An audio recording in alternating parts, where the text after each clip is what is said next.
So হানমোর চুক্তি অনুযায়ী লিন্সিকে 24 ঘন্টা তার কথা মতো চলতে হবে বলে। এটা শুনে লিন্সি বলে, আমি এই চুক্তিতে রাজি নই। তখন হানমো বলে, তুমি হয়তো আমার দেওয়া এমনগুলো দেখোনি, একবার দেখে নাও। লিন্সি বলে, আমি তোমার সামান্য টাকার জন্য আফসোস করতে রাজি আছি, কিন্তু এই চুক্তিতে আমি রাজি হব না। এটা বলে সে চুক্তির পেপারে পাতা উল্টালে 30 লাখ টাকার অ্যামাউন্ট দেখে সে তাড়াতাড়ি সাইন করে দেয় এবং বলে, এখন আমাকে কি করতে হবে? হানমো বলে, এখন না, তবে কালকে তুমি আমার মায়ের সাথে দেখা করবে। লিন্সি বলে, ঠিক আছে। তো তোমার মা কি ফুল পছন্দ করে? হানমো বলে, না, তুমি এরকম কিছুই করবে না যাতে মা তোমাকে পছন্দ করে, বরং তুমি এমন করো যাতে সে তোমাকে ঘৃণা করে, তাহলে পরে আমাদের ব্রেকআপ করতে সুবিধা হবে। লিন্সি বলে, তাহলে তো অ্যাক্টিংটা আমার জন্য খুব কঠিন হতে চলেছে। নেক্সট দিনে হানমোর মা লিন্সি আসার খুশিতে বাড়ি সাজাচ্ছিল। তখন হানমো ওর মাকে বলে, ওর আসতে এখনো 2 ঘন্টা দেরি হতে পারে। ওর মা বলে, কোনো ব্যাপার না, সাধারণত মেয়েরা রেডি হতে একটু দেরি করে। বাট তাদের কথা শেষ না হতেই লিন্সি সেখানে গ্যাংস্টার লুকে আসে। তাকে দেখে হানমোর মা অবাক হয়ে বলে, তুমি কি এই ধরনের পোশাক পরো নাকি? লিন্সি বলে, না না আন্টি, আজকে আপনার সাথে দেখা করার জন্য সিম্পল এবং নর্মাল ড্রেস পরে এসেছি। হানমোর মা ভাবে এটা নর্মাল ড্রেস। যাই হোক, সে লিন্সিকে জিজ্ঞাসা করে, তোমার শখ কি? লিন্সি বলে, বেশি কিছু না, আমি ফাইট করতে পছন্দ করি। এই তো কিছুক্ষণ আগে 2টো ছেলের হাত পা ভেঙে এলাম। এটা শুনে হানমোর মা একটু ভয় পেয়ে বলে, তোমার কি কোনো নর্মাল শখ আছে, যেমন মানা খেলা? লিন্সি বলে, অবশ্যই আছে, কিন্তু আমি ওটা টাকা দিয়ে খেলি। এরপর সবাই মানা গেমটি খেলতে বসে। লিন্সি বারবার জিতে যাচ্ছিল, তাই সে টাকা চাইছিল। আফটার দ্যাট গেম খেলা শেষ হলে লিন্সি বলে, তাহলে আমি এবার আসি। হানমোর মা বলে, একটু অপেক্ষা করো, কিছু কথা আছে। দেখো, আমি তোমাদের প্রেম জীবনে হস্তক্ষেপ করতে চাই না, কিন্তু আমি সত্যি এটা সহ্য করতে পারছি না। এ কথা শুনে হানমো ভাবে, যাক, আমার প্ল্যানের কাজ হয়েছে। কিন্তু ওর মা হানমোকে বলে, তুমি এত দায়িত্বহীন কিভাবে হলে যে নিজের গার্লফ্রেন্ডকে প্রোটেক্ট করতে পারো না, তার জন্য তাকে এইসব নিয়ে ঘুরতে হয়। আজ থেকে তোমাকে ওর অনেক খেয়াল রাখতে হবে। আর একটা কথা, ওর বয়ফ্রেন্ড এত বড়লোক হওয়া সত্ত্বেও সে মানা খেলায় টাকা জিতে এত খুশি হচ্ছিল কেন? তার মানে তুমি নিশ্চয়ই কিপন। গার্লফ্রেন্ডের উপর পয়সা খরচ করো না। চলো তাড়াতাড়ি তোমার ক্রেডিট কার্ডটা দাও। হানমো ভাবে, এসব কি হচ্ছে আমার সাথে? আর সে না চাইতেও তার মাকে কার্ডটা দেয়, আর তার মা লিন্সিকে কার্ডটা দিয়ে বলে, তুমি তোমার পছন্দ মতো সোয়াপ করতে পারো। তো লিন্সি এই সুযোগটা নিয়ে বলে, আন্টি আপনি খুব ভালো, এবং সে মিথ্যে করে কান্নার অ্যাক্টিং করে। তখন হানমোর মায়ের লিন্সির প্রতি দয়া হয়, তাই সে লিন্সিকে এই বাড়িতে থাকতে বলে, আর হানমোকে বলে, তুমি ওর ভালোভাবে খেয়াল রাখো। নেক্সট দিনে লিন্সি মনে মনে বলে, আমি কখনোই ভাবতে পারিনি যে আমি একজন প্রেসিডেন্টের বাড়িতে থাকতে পারবো। তখন হানমো তাকে কন্ট্রাক্টের নিয়মগুলো বলতে থাকে, যে বাড়ির মধ্যে যেন একটাও চুল না পড়ে থাকে, আর হ্যাঁ, পোশাক পরিষ্কার পরিচ্ছন্ন এবং হাত ভালোভাবে ধুতে হবে। এই কথা শুনে লিন্সি রেগে গিয়ে বলে, হ্যালো, আমি তোমার গার্লফ্রেন্ড, তুমি কিভাবে আমার সাথে এরকম ব্যবহার করতে পারো? হানমো বলে, তুমি আমার ফেক গার্লফ্রেন্ড, তাই তুমি যদি আমার কথা না শোনো তাহলে আমি তোমার পেমেন্ট কাটবো। বেচারে লিন্সি তার কথাগুলো চুপচাপ শোনে।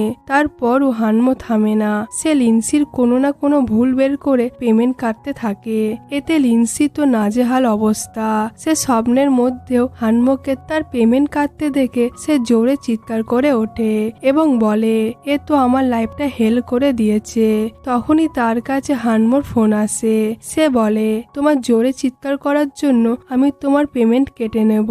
এটা শুনে লিন্সি অনেক রেগে যায়। এরপর লিন্সি বসার রুমে এলে সে হানমোর সাথে একটি মেয়েকে দেখতে পায়। মেয়েটিকে হানমোর অনেক কাছাকাছি দেখে লিন্সি তাড়াতাড়ি এসে হানমোর কোলে বসে বলে, আমি ওর গার্লফ্রেন্ড। এটা বলে সে হানমোকে কিস করে দেয়। এসব দেখে মেয়েটি সেখান থেকে চলে যায়। তখন লিন্সি ভাবে, আমি তাকে কিস করেছি, সে নিশ্চয়ই আমার উপর রেগে থাকবে। বাট হানমো তার উপর রাগ না দেখিয়ে উল্টিয়ে থ্যাঙ্কস বলে, যে তুমি আমাকে এই মেয়েটার হাত থেকে বাঁচালে, আর হ্যাঁ, তুমি দাঁত বিরাজ করনি, পরের বার থেকে সতর্ক থাকবে।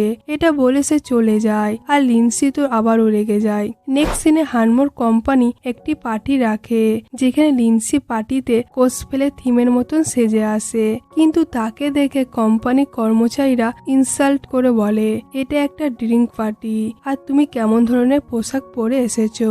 তাদের মধ্যে একজন বলে আরে এ তো হানমোর গার্লফ্রেন্ড, দেখে তা মনে হচ্ছে না।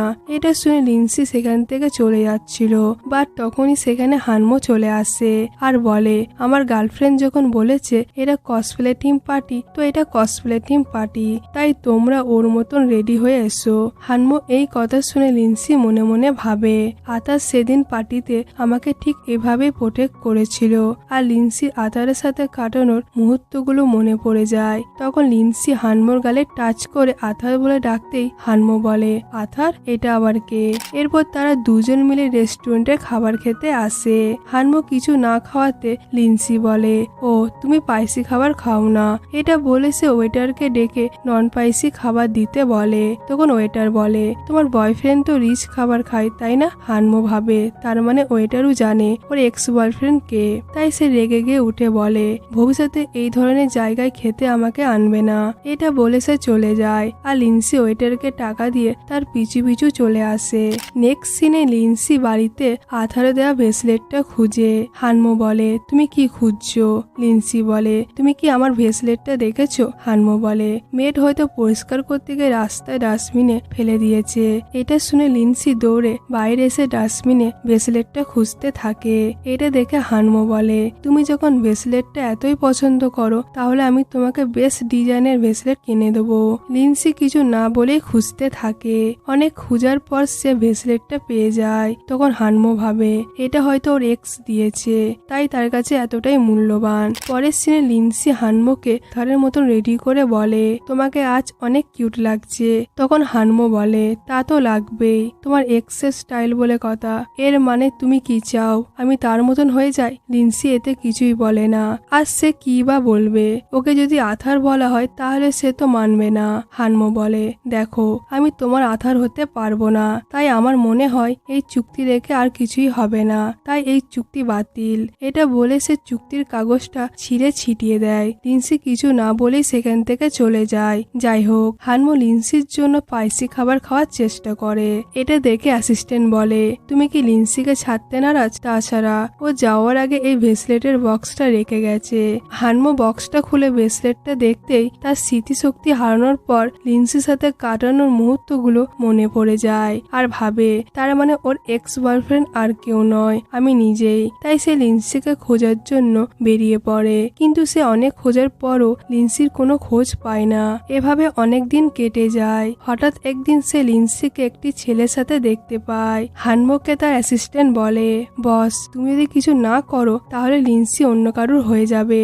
লিন্সি তো ডেটে ছিল, তাই সে ছেলেটিকে ডল পিক করতে বলে। ছেলেটি চেষ্টা করে কিন্তু ডল পিক করতে পারে না। পাশ থেকে হানমো ইশারা করে আর লিন্সির জন্য অনেক ডল হাজির হয়ে যায়। লিন্সি তো তাকিয়ে থাকে, কিছুই বলে না। যাই হোক লিন্সি ছেলেটির সঙ্গে আইসক্রিম খেতে আসে আর তার পিছু পিছু হানমো আসে। ছেলেটি ভালোবেসে লিন্সিকে আইসক্রিম দেয়। লিন্সি আইসক্রিম খেতে চাইছিল না কারণ লিন্সির পিরিয়ড চলছিল। এটা হানমো নোটিস করলে সে লিন্সির কাছ থেকে আইসক্রিম কেড়ে নিয়ে খেয়ে নেয়। এটা দেখে ছেলেটি বলে তোমার সমস্যা কি, আর লিন্সি তো রেগে জোরে চিৎকার করে। যাই হোক লিন্সি রাতে ওই ছেলেটির সঙ্গে বাড়ির দিকে আসছিল আর হানমো তাদেরকে ফলো করে। তখন রাস্তা দিয়ে দুই মাতাল লিন্সিকে ডিস্টার্ব করতে থাকে। ওই ছেলেটি ভয় পেয়ে সেখান থেকে চলে যায় আর হানমো এসে ওদের সাথে ফাইট করে লিন্সিকে বাঁচায়। লিন্সি বাড়ির দিকে আসছিল, পিছু পিছু হানমো আসে। লিন্সি বাড়িতে এসে ভাবে আমি তাকে এত কষ্ট কেন দিচ্ছি, সত্যি তোর কোনো দোষ ছিল না, সে স্মৃতিশক্তি হারিয়ে ফেলেছিল। এরপর হানমোকে দেখার জন্য সে বারান্দায় আসে আর হানমো বাড়ির বাইরে দাঁড়িয়ে থাকে এবং তাকে প্রপোজ করে বলে আমি তোমাকে অনেক লাইক করি। এটা শুনে লিন্সি দৌড়ে এসে হানমোকে জড়িয়ে ধরে বলে আমিও তোমাকে অনেক লাইক করি। আর এরই সাথে এই ড্রামার হ্যাপি এন্ডিং হয়।